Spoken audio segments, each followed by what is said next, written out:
We challenge you to find a better villa at just rupees 1.29 crores in Kelambakam, Moyamar. அடுத்து வெற்றி சட்டமன்ற உறுப்பினர் சாலை மேம்பாட்டு திட்டம் நாளையும் வெள்ளிக்கிழமை வரைக்கும் இங்க இருக்கக்கூடிய சட்டமன்ற உறுப்பினர்கள் இங்க இருக்கக்கூடிய 2வது தளத்துல உங்களுடைய கோரிக்கைகள் எல்லாத்தையுமே நீங்க எங்ககிட்ட கொடுத்திருக்கீங்க. ஆனா அடுத்த 3 நாளைக்கு மதியானம் 2 மணிலிருந்து ஈவினிங் 6 மணி வரைக்கும் துறை சார்ந்த செக்ரட்டரிஸ், இன்ஜினியர்ஸ், சிஇஸ் எல்லாருமே அந்த ரூம்ல இருப்பாங்க. 234 சட்டமன்றங்களையும் ஒரே மாதிரி எங்களுடைய தலைவர் பார்க்க சொல்லியிருக்காரு. அதுல நிறைய பேர் அவுட்டர் ரிங் ரோடு கேட்டிருக்காங்க. சட்டமன்ற உறுப்பினர்களுக்கு தெரியும் எந்த சாலை வேணும் எந்த சாலை வேணாம் அப்படின்னு. சி அவர்களிட்ட முத்தவிட்டு இருக்காரு. சட்டமன்ற உறுப்பினரோட கோரிக்கை கேட்டு ப்ராஜெக்ட் கொண்டு வாங்க அப்படின்னு. சோ பட்ஜெட் 21,000 கோடி ரூபாய் 22,000 கோடி ஒத்துந்தாலும் அதுல பெரும்பங்கும் சட்டமன்ற உறுப்பினரோட கோரிக்கை கேட்டு ஹைவேஸ் டிபார்ட்மெண்டோட ப்ராஜெக்ட் செய்யுங்கன்னு சொல்லியிருக்காரு. சாலைகளை சீரான முறையில் பள்ளங்கள் இல்லாமல் பராமரிக்க செயல்திறன் அடிப்படையிலான சாலை பராமரிப்பு, தொழில்நுட்ப கண்காணிப்பு மற்றும் நம்ம சாலை செயலி மேம்பாட்டை உள்ளடக்கிய சீரான சாலை திட்டம் 250 கோடி ரூபாய் மதிப்பில் செயல்படுத்தப்படும். இந்த ஹைவேஸ் டிபார்ட்மெண்ட்ல பெரிய பிரச்சனை என்னன்னா பேட்ச் ஒர்க்னு சொல்றது. கிட்டத்தட்ட 30-40% பேட்ச் ஒர்க்காக செலவிடப்படுது. ஒரு கான்ட்ராக்டர் ரோடு எடுக்கிறாங்க, குறைந்தபட்சம் 5 வருஷம் 6 வருஷம் ரோட அவங்க தரமான ரோடு கொடுக்கணும்னு சொல்றோம். ஆனா அதே ரோட்ல பேட்ச் ஒர்க்னு சொல்லிட்டு 30-40% செலவு செஞ்சுட்டு இருக்கோம். இந்த பேட்ச் ஒர்க்னு சொல்லக்கூடிய இடத்துல அதிகமான ஊழல் நடந்திருக்கு. அதை வெள்ளையறிக்கையில் நாங்க சொல்லுவோம். அதனால இந்த பேட்ச் ஒர்க் எப்படியாவது முற்றுமையாக ஒழிக்க இந்த திட்டத்தை கொண்டு வந்திருக்கோம்.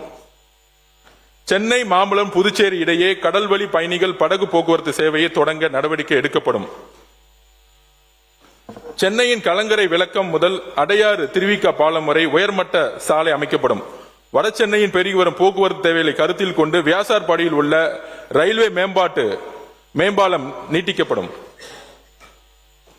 சென்னையில் வியாசார்பாடி, கொருக்குப்பேட்டை மற்றும் வட சென்னை பகுதிகளை நகரின் மத்திய பகுதிகளுடன் இணைக்கும் பேசின் பிரிட்ஜ் சந்திப்பில் அமைந்துள்ள குறுகலான பாலங்கள் அகலப்படுத்தப்படும்.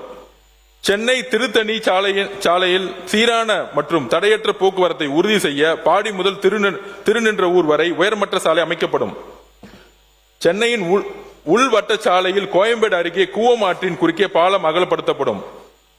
ஊரக சாலைகளை தரம் உயர்த்த ஊரக பகுதி சாலை மேம்பாட்டு திட்டம் ஆண்டுதோறும் 2000 கிலோமீட்டர் சாலைகளை மேம்படுத்தும் வகையில் 2550 கோடி ரூபாய் மதிப்பில் செயல்படுத்தப்படும்.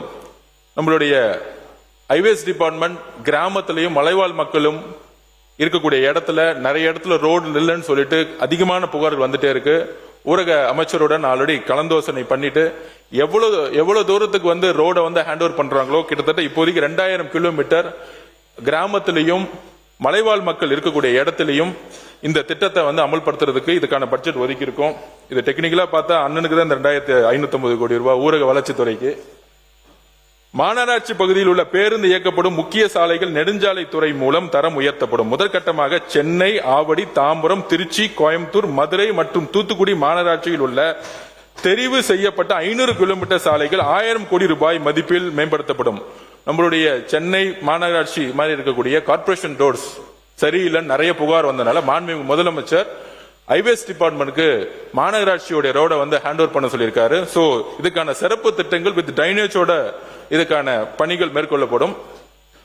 பொது போக்குவரத்தின் செயல்திறனை உயர்த்தும் நோக்கில் 400 கோடி ரூபாய் மதிப்பில் சென்னை சென்ட்ரல், கத்திபாரா மற்றும் கோயம்பேடு ஆகிய பகுதிகளை இணைக்கும் முக்கோண வழித்தட சாலைகள் மற்றும் பல்லாவரம், துறைப்பாக்கம் சாலை மேம்படுத்தப்படும். மேலும் சர்தார் பட்டேல் சாலையில் அண்ணா பல்கலைக்கழகம் மற்றும் மத்திய கைலாஷ் சந்திப்புகள் 32 கோடி ரூபாய் மதிப்பில் நகரும் படிக்கட்டுகள் மற்றும் மின்தூக்கிகளுடன் கூடிய பாதசாரிகள் நடை மேம்பாலங்கள் அமைக்கப்படும். 16 நெடுஞ்சாலை ஆராய்ச்சி நிலையத்தின் கீழ் சாலை தொழில்நுட்பம் மற்றும் சாலை பாதுகாப்பிற்கான சிறப்பு மேன்மை மையம் நிறுவப்படும்.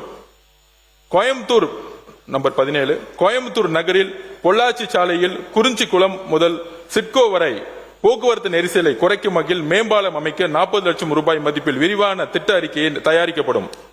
நம்பர் 18 புதுமையான கட்டுமான பொருட்கள், மறுசுழற்சி தொழில்நுட்பங்கள் மற்றும் சூரிய மின்சக்தி பயன்பாட்டை ஊக்குவிக்கும் நிலைத்தன்மை மிக்க சாலை தொழில்நுட்பங்கள் அறிமுகப்படுத்தப்படும்.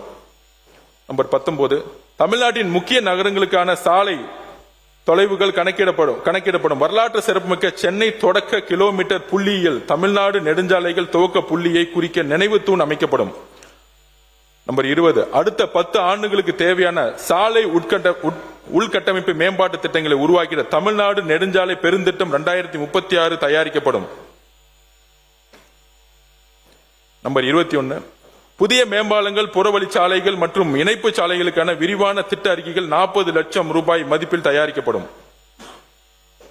நம்பர் 22 நகர்ப்புறம் மற்றும் புறநகர் பகுதிகளில் போக்குவரத்து நெரிசலை குறைக்கும் வகையில் 257 கோடி ரூபாய் மதிப்பீட்டில் மயிலாடுதுறை புறவழிச்சாலைக்கான இணைப்பு சாலை, பள்ளிகொண்டா, உளுந்தூர்பேட்டை மற்றும் சிவகாசி ஆகிய நகரங்களுக்கான புறவழி சாலைகள் அமைக்கப்படும். சின்னமுட்டம் துறைமுக இணைப்பு சாலை மற்றும் கோபிச்செட்டிப்பாளையம் நகருக்கு புறவழி சாலை அமைக்க 73.50 கோடி ரூபாய் மதிப்பில் நிலம் கையகப்படுத்தும் பணிகள் மேற்கொள்ளப்படும். நெடுஞ்சாலை துறையின் திட்டங்களை விரைந்து செயல்படுத்தவும் நில எடுப்பு பணிகளை ஒருங்கிணைந்து கண்காணிக்கவும் முதன்மை இயக்குனர் நெடுஞ்சாலை துறை அலுவலகத்தில் திட்டம் மற்றும் ஒரு நில எடுப்பு கண்காணிப்பு பிரிவு உருவாக்கப்படும். நம்பர் 25 நெடுஞ்சாலை துறையின் அனைத்து சாலை மற்றும் பாலங்களின் வடிவமைப்பின் முக்கிய காரணியான வாகன போக்குவரத்தை கணக்கிட செயற்கை நுண்ணறிவுடன் கூடிய மென்பொருள் சார்ந்த புதிய தொழில்நுட்ப முறை நடப்பாண்டில் இருந்து செயல்படுத்தப்படும். நம்பர் 26 ராமேஸ்வரம் அக்னி தீர்த்தத்தில் இருந்து பாம்பன் கால்வாய் வழியாக மண்டபம் வரை உள்நாட்டு பயணிகள் படகு போக்குவரத்து சேவை தொடங்கப்படும். நம்பர் 27 கடைசி இந்தியா இலங்கை இடையான கடல்சார் இணைப்பு, வர்த்தகம், சுற்றுலா மற்றும் வரலாற்று பண்பாட்டு உறவுகளை மேலும் வலுப்படுத்தும் வகையில் நாகப்பட்டினம் மற்றும் காங்கேசன் துறை இடையே படகு போக்குவரத்து சேவைகள் விரிவுபடுத்தப்படும். நெடுஞ்சாலைத்துறையின் அறிவிப்புகளை பேரவைத் தலைவர்களை உங்கள் முன்பு சமர்ப்பிக்கிறேன். We challenge you to find a better villa at just rupees 1.29 crores in Kelambakam, OMR.